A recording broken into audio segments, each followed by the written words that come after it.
Hello, എല്ലാവർക്കും സുഖമല്ലേ? ഇന്ന് നമ്മൾ ചെമ്മീൻ കൊണ്ട്, അതായത് ഉണക്ക ചെമ്മീൻ കൊണ്ട് എങ്ങനെ എളുപ്പത്തിൽ ഒരു രുചികരമായിട്ടുള്ള ഒരു റെസിപ്പി ചെയ്യാം എന്നുള്ളത് നോക്കാം.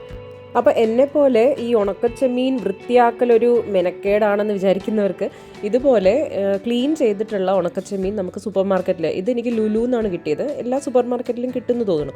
അപ്പോൾ ഇത് കിട്ടുവാണെങ്കിൽ നമുക്ക് 5 മിനിറ്റിൽ ഈ ഒരു റെസിപ്പി, നമുക്ക് ഈ ഉണക്കച്ചെമ്മീൻ കൊണ്ടുള്ളൊരു ചമ്മന്തിയാണ്. ചമ്മന്തി എന്ന് പറയാനും പറ്റില്ല, ഒരു സൈഡ് ഡിഷ്. ചോറിന് ഇത് മാത്രം മതി. ഇതുണ്ടെങ്കിൽ നമുക്ക് വേറെ ഒരു കറിയും ആവശ്യമില്ല.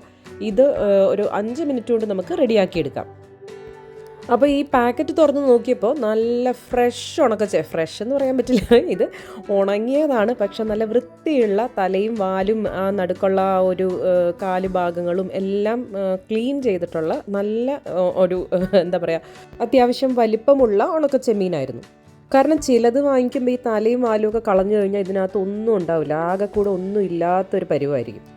അപ്പോൾ ആദ്യം തന്നെ നമുക്കിതിനെ ഒന്ന് കഴുകി വൃത്തിയാക്കി എടുക്കണം. കാരണം ഇത് ഉണക്കുന്ന സമയത്ത് ചിലപ്പോൾ മണ്ണും പൊടിയൊക്കെ ഇതിനകത്ത് പറ്റിയിട്ടുണ്ടെങ്കിൽ നന്നായി വെള്ളം കൊണ്ട് കഴുകി കഴിഞ്ഞാൽ ആ ഒരു പൊടികളും കാര്യങ്ങളും ഒക്കെ പോയി കിട്ടും.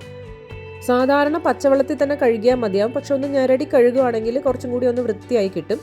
പക്ഷേ പൊടിഞ്ഞു പോകാതെയൊക്കെ നോക്കണം. വേണമെങ്കിൽ 1-2 തവണയൊക്കെ ഇതുപോലെ വെള്ളം മാറ്റി കഴുകിയെടുക്കാം. അങ്ങനെ കഴുകി വെച്ച ഉണക്കച്ചെമ്മീനാണിത്. ഇനിയൊരു പാൻ എടുത്ത് അതിലേക്ക് 2 സ്പൂൺ വെളിച്ചെണ്ണയാണ് ഏറ്റവും ബെസ്റ്റ്. വെളിച്ചെണ്ണ ഇല്ലെങ്കിൽ നമ്മുടെ നോർമൽ കുക്കിംഗ് വെജിറ്റബിൾ ഓയിലായാലും മതി. പക്ഷേ വെളിച്ചെണ്ണയിലൊരു പ്രത്യേക മണവും സ്വാദുമായിരിക്കും. അപ്പോൾ ഒരു പാനിലേക്ക് വെളിച്ചെണ്ണ ചൂടായതിനു ശേഷം നമ്മുടെ ഈ കഴുകി വെച്ചിരിക്കുന്ന ഉണക്കച്ചെമ്മീൻ അതിലേക്ക് ഇട്ട് കൊടുക്കുക. എണ്ണയിലേക്ക് ഇടുമ്പോൾ നമ്മൾ സൂക്ഷിച്ചിടണം. കാരണം എങ്ങാനും വെള്ളത്തിൻ്റെ അംശം ഇതിൽ ബാക്കി നിൽക്കുന്നുണ്ടെങ്കിൽ അത് ഈ എണ്ണയിലേക്ക് വീണത് ചിലപ്പോൾ പൊട്ടിത്തെറിച്ച് കയ്യിലേക്കൊക്കെ ആവാനുള്ള ചാൻസ് ഉണ്ട്. അതുകൊണ്ട് പതുക്കെ ഇട്ട് കൊടുക്കാം. ഇനി ഒരു മീഡിയം ഫ്ലെയിമിലിട്ടിട്ട് നമുക്ക് ഒരു 1 മിനിറ്റ് നേരത്തേക്ക് മാത്രം ഇതിനെ ഒന്ന് ഫ്രൈ ചെയ്തെടുക്കാം. നമ്മൾ നല്ലോണം കഴുകി വൃത്തിയാക്കിയ സമയത്ത് ഇതിൻ്റെ ഉപ്പ് കംപ്ലീറ്റ് ആയിട്ട് പോയിട്ടുണ്ടാവും. അപ്പോൾ ഒരു 1/2 സ്പൂണ് ഉപ്പ് ഇതിലേക്ക് ഇട്ട് കൊടുക്കാം. ഉപ്പ് നല്ലോണം മിക്സ് ചെയ്ത് എല്ലായിടത്തും ഒപ്പം ആവുന്നത് വരെ ഒന്ന് ഇളക്കി കൊടുക്കണം. ക്രിസ്പി ആവുന്നത് വരെ വറക്കണം എന്നില്ല, ജസ്റ്റ് 1 മിനിറ്റ് നേരത്തേക്ക് ഒന്ന് ഫ്രൈ ചെയ്തെടുത്ത് മാറ്റി വയ്ക്കാം. അടുത്തതായി വേണ്ടത് ചെറിയുള്ളിയാണ്. ഒരു 15 ചെറിയുള്ളി തൊലിയൊക്കെ കളഞ്ഞ് ക്ലീൻ ചെയ്ത് വെക്കാം. ഇനി ഈ ചെറിയുള്ളി ഒന്ന് ചതച്ചെടുക്കണം. അതായത് മിക്സിയിലിട്ട് അങ്ങ് തിരിച്ച് ഒരുപാട് അരഞ്ഞു പോകരുത്. ഒരു ഇടികല്ലിലോ അല്ലെങ്കിൽ ഒരു കട്ടിംഗ് ബോർഡിൻ്റെ മുകളിലോ വെച്ച് ജസ്റ്റ് ഒന്ന് കുത്തിയെടുത്താൽ മതിയാവും.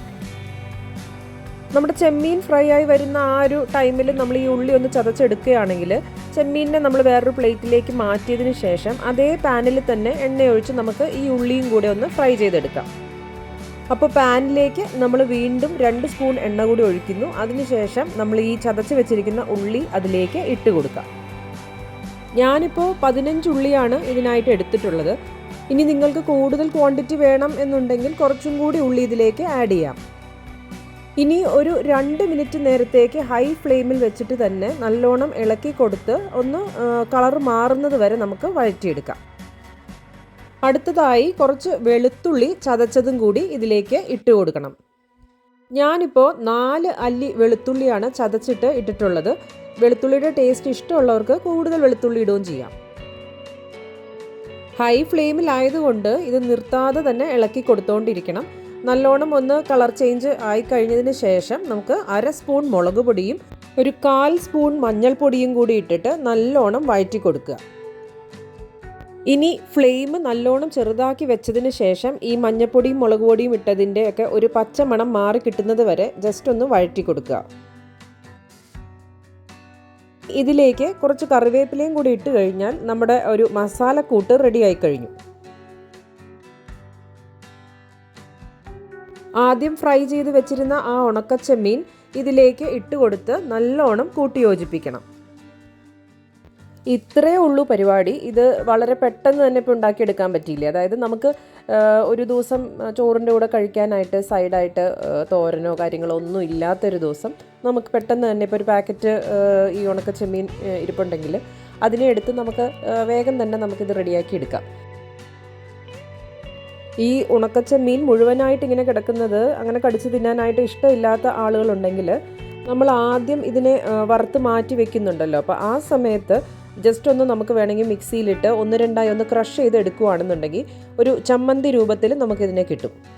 ചൂട് ചോറിൻ്റെ കൂടെയാണ് കോമ്പിനേഷൻ എന്നുണ്ടെങ്കിലും നമുക്കിത് വെറുതെ ഉണ്ടാക്കി തിന്നാലും നല്ല ടേസ്റ്റാണ്. അപ്പോൾ ഞാൻ ആദ്യം പറഞ്ഞതുപോലെ തന്നെ നമുക്ക് ഈ ഒരു വിഭവം ഉണ്ടെന്നുണ്ടെങ്കിൽ വേറെ ഒരു സൈഡ് ഡിഷുകളോ അല്ലെങ്കിൽ കറികളോ ഒന്നും ആവശ്യമില്ല. നിങ്ങളൊന്ന് ട്രൈ ചെയ്ത് നോക്കിയിട്ട് കമൻസൊക്കെ അറിയിക്കുക. വീഡിയോ ഇഷ്ടപ്പെട്ടാൽ ലൈക്കും ഷെയറും സബ്സ്ക്രൈബും ചെയ്യണേ.